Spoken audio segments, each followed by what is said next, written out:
विद्यार्थी और अनुशासन। निबंध। परिचय।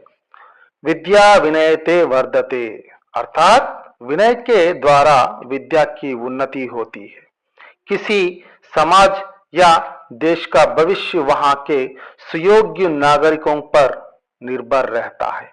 एक सुयोग्य नागरिक बनने के लिए मानव को अनुशासन की आवश्यकता होती है। विद्यार्थियों के लिए अनुशासन का पालन करना अत्यंत आवश्यक है। विद्या का अर्जन करने वाले को विद्यार्थी कहते हैं। अनुशासन शब्द में अनु का अर्थ अनुसरण करना, शासन शब्द का अर्थ नियमबद्ध जीवन है। अनुशासन का पहला केंद्र घर ही है, इसका सृजन करने वाली मां ही है। दूसरा केंद्र पाठशाला ही है। यहाँ अध्यापक के द्वारा छात्र अनुशासन में रहता है। अनुशासन की आवश्यकता। समय पर उठना, स्कूल जाना, पाठों को ध्यान से सुनना, गृह कार्य करना, खेलना, खाना पीना और सोना आदि कामों को समय पर करना चाहिए। समय का सदुपयोग करना चाहिए। अध्यापकों को आदर करना, माँ बाप, भाई बहन, दोस्त तथा रिश्तेदारों के प्रति प्रेम तथा आदर दिखाना भी विद्यार्थियों का कर्तव्य है। अनुशासनहीनता के कारण। आजकल विद्यार्थियों में अनुशासनहीनता ज्यादा दिखाई दे रही है।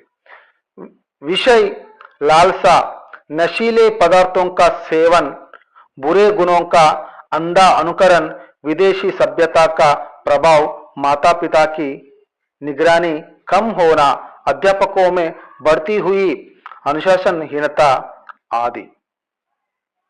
लेकिन यह ठीक नहीं है। उपसंहार। अनुशासन के द्वारा विद्यार्थी अपने कामों को सुचारू रूप से कर सकता है। परीक्षाओं में आसानी से सफलता मिल सकती है। महात्मा गांधी, नेहरू, राजेंद्र प्रसाद, तिलक, गोखले आदि नेता इसके पालन करके संसार में प्रसिद्ध हुए। आजकल विद्यार्थियों में अनुशासन की ओर कम ध्यान दिखाई देती है।